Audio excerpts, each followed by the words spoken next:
देखता है, वो ये देखता है कि तुम्हें वो चीज अगर आती है तो मैं आगे बात करूं, नहीं तो नहीं। क्या चीज है वो देखता है, वो मैं आपको बता रहा हूँ। तो जो टेक्निकल राउंड में ध्यान रखना, आपका इंटरव्यू पैटर्न देखा जाता है। इंटरव्यू पैटर्न मतलब कोडिंग पैटर्न, मतलब कोडिंग लिखते कैसे होते हैं।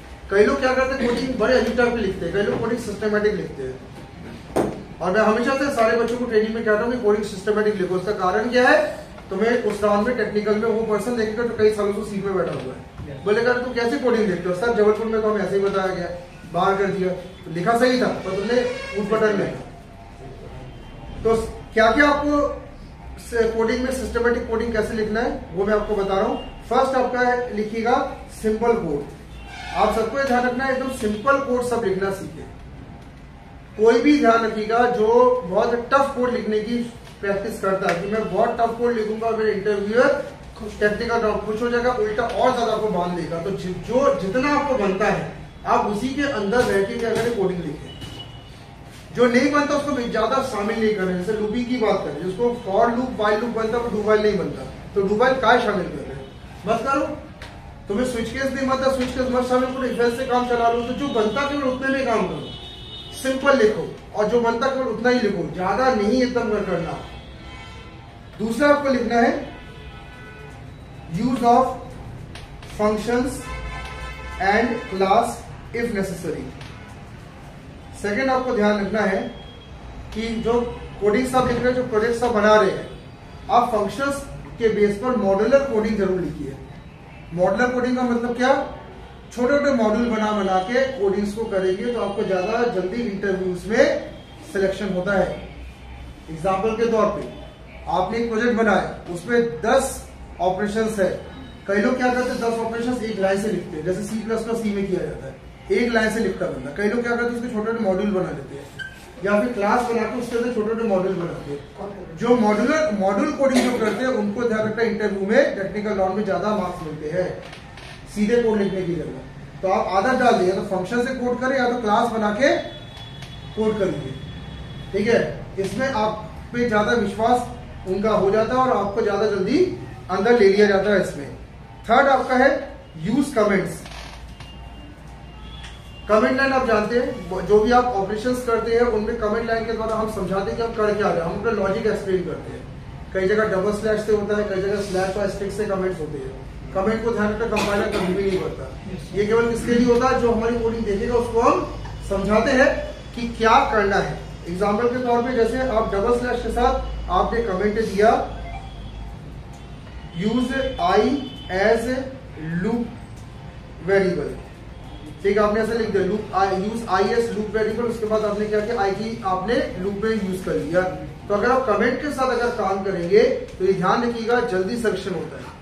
जब भी टेक्निकल राउंड्स आप देंगे तो कमेंट्स डाल के आपको हर्जा करना। कहीं भी कोई प्रोसेसिंग कर ऑपरेशंस कर रहे हैं, आप कमेंट्स जरूर डालें, ठीक है, इसका इम्पैक्ट बहुत अच्छा पड़ता है। चौथा लिखिएगा give meaningful name two variable. अब वेरिएबल को कई लोग क्या करते हैं, बहुत अलग टाइप का नाम लिखते हैं, ठीक है। जैसे क्या होता है, हमें नेम एंटर करना है तो कई लोग लिखते हैं कैरन, ठीक है। हमें यहाँ पे प्रिंसिपल रेट और टाइम इनपुट करना है तो कई लोग क्या लिखते हैं, यहाँ पे लिख लिया इंट MNS, ठीक है। ये प्रैक्टिस ध्यान रखना, एक बिगिनर बहुत ज्यादा करता है। आपको ध्यान रखना है कि ये प्रैक्टिस बिगिनर लेवल पे बहुत अच्छा है, लेकिन जब आप किसी टेक्निकल राउंड में जा रहे हैं और टेक्निकल राउंड में तुम्हें कहा गया कि प्रिंसिपल रेट और टाइम इनपुट कराना और नेम इनपुट कराना है, तुमने लिखा कैरन या इंट MNS कर दिया, सामने वाला क्या करेगा, तुम्हें क्रॉस कट कर देगा, बोलेगा एम क्या है, बोले सर एम प्रिंसिपल के लिए, बोलते मैं कैसे मानूं। आप इसकी जगह क्या करें, आप लिखिए इस तरीके से int principal comma rate comma time, ऐसा पूरा लिखना स्टार्ट कर दीजिए।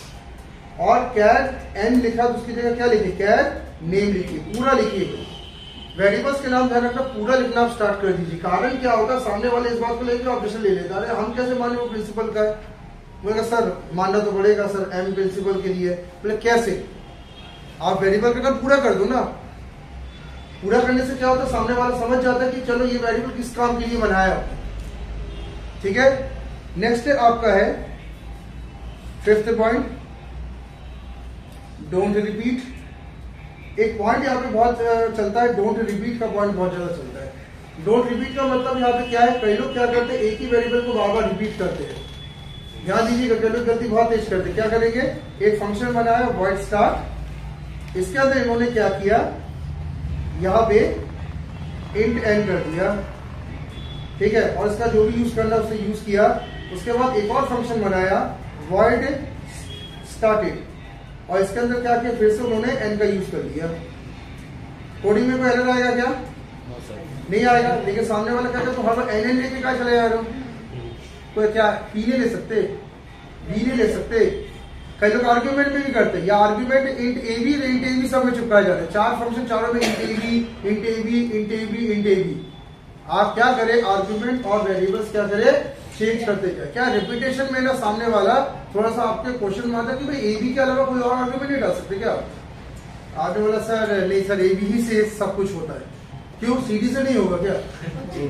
हो जाएगा। तो हर फंक्शन, जब एक से ज्यादा फंक्शन है, क्लासेस है, तो क्या करो, आर्गुमेंट बदलो, वेरिएबल बदलो। ये ध्यान रखना, टेक्निकल वाला टेक्निकल वाला देखता रहता है। और आपको ध्यान रखना, अगर तुम्हें बार बार रिपीट करना है, अगर मान लो तुम्हें रिपीट ही बार बार करना है, तो तुम क्या बना लो, ग्लोबल बना लो ना। एक बार क्या बना लो, ग्लोबल।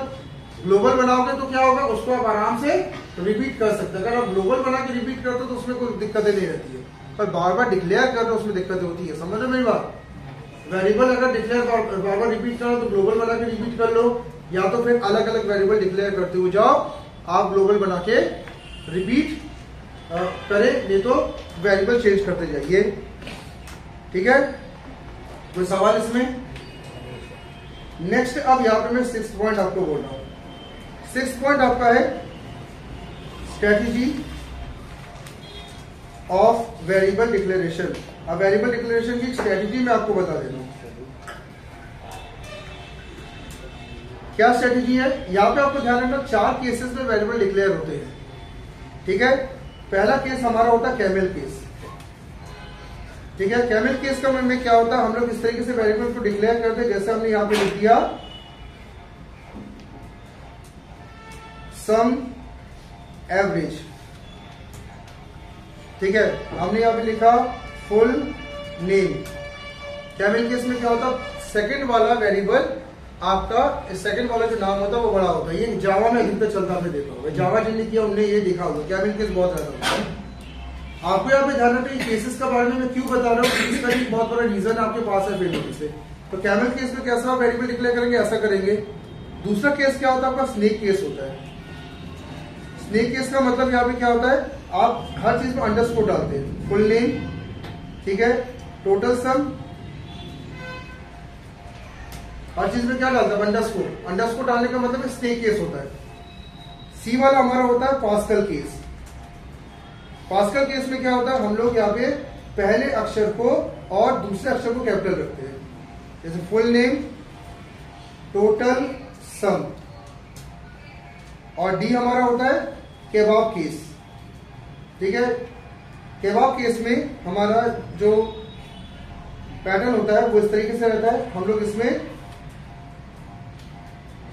डैश को बीच में रखते हैं, फुल नेम, टोटल सम, ऐसे हम लोग डैश को बीच में रखते हैं। ये 4 केसों में ध्यान रखना, वेरिएबल डिक्लेरेशन होती है। ठीक है, अब आपको यहाँ पे ध्यान रखना, ये 4 केस मैंने क्यों बताया, आप सबको ये ध्यान रखना है, आप किसी एक केस में पूरे वेरिएबल डिक्लेयर कीजिए। अगर तुमने कैमल केस में अगर वेरिएबल डिक्लेयर किया तो पूरे सॉफ्टवेयर में क्या करें, कैमल केस ही लेके चलोगे। स्नेक केस में चल रहे हो तो पास्कल केस में चलो तो पास्कल केस, और केबाब केस में चल रहे तो केबाब केस। ये 4 केस आपके चेक किए जाते हैं। कई लोग क्या करते हैं, कुछ कैमल बनाते, कुछ स्नेक बनाते, कुछ पास्कल, कुछ केबाब, फेल। एक केस में चलो, समझ आए? वेरिएबल डिक्लेयर करने का एक ही पैटर्न आप लेके चलेंगे तो आपका जल्दी सक्सेस रेट होता है। और अगर 4 केस लेके चलोगे तो सामने वाला आपको क्या कर रही है, किसी एक केस में फोकस नहीं कर रहा, फेल करो। ठीक है, ये बड़ा इंपॉर्टेंट केसेस है, ध्यान रखना आपके वेरिएबल डिक्लेरेशन के लिए। ठीक है, 7th पॉइंट, 7th है इंडेंटेशन, यानी प्रॉपर स्पेस आपको रखना पड़ेगा कोडिंग में। जैसे हम लोग यहाँ पे void के बाद मेन के भी स्पेस रखते हैं, हम int के बाद sq नाम का वेरिएबल रखते हैं, उसमें स्पेस रखते हैं। तो स्पेस का लॉजिक बहुत इंपॉर्टेंट है, आपको ध्यान रखना है, जहां जहां स्पेस बोला गया वहां पर स्पेस आपको रखते चलना है। और अगर स्पेस आप सीधे नहीं रख पा रहे, जैसे आपने SQ के बाद आप पे NO लिखना है और स्पेस अगर आप पे नहीं रखना चाहते तो अंडरस्कोर जरूर डालते, यानी स्पेस का लॉजिक आपको ध्यान रखना है, जहां स्पेस लगना है वहां स्पेस दीजिए, नहीं तो आप क्या करें अंडरस्कोर आप डाल के स्पेस दीजिए अगर स्पेस आपको रखना है तो। स्पेस का लॉजिक बड़ा इंपॉर्टेंट होता है। 8 पॉइंट आपका है डोंट कॉपी पेस्ट। आपको यहाँ पे ध्यान रखना, कोई भी कॉपी पेस्टिंग आप नहीं करेंगे, किसी के भी कोड उठा के ब्लाइंडली कॉपी पेस्ट मत करिएगा। कई लोग गलती करते हैं, क्या होता है कॉपी पेस्ट करने में बड़ा अच्छा लगता है, बाद में एक्सप्लेन करने में सांसें रुक जाती है, ऐसा होता है ना। जैसे आपने किसी के प्रोजेक्ट से किसी के सॉफ्टवेयर से कोई कोड लाइन उड़वा लिया, कोडिंग चल भी गई, लेकिन ध्यान रखना हर इंसान के सोचने का ढंग क्या होता है, अलग अलग होता है। तो आपको यहाँ पे ध्यान रखना है कि आपका जो लॉजिक है वो उसके लॉजिक से मैच कभी नहीं करने वाला। और जो एग्जामिनर होता है वो ये भी देखता है कि तुम किस पैटर्न से कोडिंग कर रहे हो। तो अचानक जैसे पैटर्न बदलता है ना तो समझ जाओगे तुमने कॉपी पेस्ट किया है। तुम कोडिंग कर रहे हो किसी पैटर्न से और अचानक कोई दूसरे पैटर्न में कोडिंग आने लगी तो समझ जाते कि तुमने क्या किया, क्योंकि एक अंदाजा लग जाता हमें कि इस पे ये इसका पैटर्न हो नहीं सकता। तो आप अपना पैटर्न करिए, किसी और का पैटर्न कभी कॉपी मत करिए, क्योंकि हर इंसान का कोड करने का पैटर्न तरीका अलग होता है। ठीक है, 9 पे आप यहाँ पे पॉइंट लिखेंगे शॉर्ट कोड प्रैक्टिस। 9 आपको ध्यान रखना है कि आपको शॉर्ट कोड की प्रैक्टिस करनी है, लंबे कोड जबरन का ना लिखे। कई लोग क्या करते हैं यूट्यूब में, गूगल में या किताबों में बहुत टफ कोड देखते हैं, उसी कोड को वो अपने अंदर लाने की सोचते कि ऐसे ही कोड मैं लिखूंगा। एकदम नहीं, आप शॉर्ट कोड्स लिखिए। टिपिकल कोड आप आज से 10-15 साल 20 साल जब आप किसी इंडस्ट्री में गुजार लेंगे तो वैसे टिपिकल कोड आपकी भी हो जाएगी, लेकिन अभी आपको क्या करना है एकदम छोटे कोड लिखो, एकदम ज्यादा टफ कोड नहीं लिखना है। और 10वां है use coding method in which you are efficient. जिस कोडिंग मेथड में आप बहुत मजबूत है आप उसी को शो करिए। मैंने अभी आपको शुरुआत के तौर पे भी ये कहा था कि आपको अगर इफेंस अच्छे से बनता तो इफेंस पे ही सारी कोड्स आप चलाए, स्विच केस नहीं बनना मत चलाइए। फॉरवर्ड डुवाइल में अगर आपको कोई चीज बनती है और उस पर जैसे फॉर अच्छा बनता है तो फॉर में रखो, वाइल डुवाइल में एकदम रखने की जरूरत नहीं है। ठीक है, फंक्शन में आर्ग्यूमेंट्स के साथ अगर आप कोडिंग करने में आपको बहुत अच्छा लगता है तो बिना आर्ग्यूमेंट की कोडिंग ना करें। क्लास का यूज नहीं बनता है तो क्लास कंसेप्ट में अप्लाई ना करें, जो बनता है वो करो। आप ध्यान रखना जिसमें एफिशिएंट है, जिसमें कंसिस्टेंसी अपनी बड़ी केवल आप वो करेंगे, जो नहीं है जबरदस्ती उसको शो ऑफ नहीं करेंगे, क्योंकि आपको ध्यान रखने स्ट्रक्चर में कई लोग निपट जाते हैं। तो ये मैं आपको कुछ मैंने इंटरव्यू के लिए स्मार्ट कोड पॉइंट्स मैंने आपको बताए। ठीक है, ऑफ कर देना।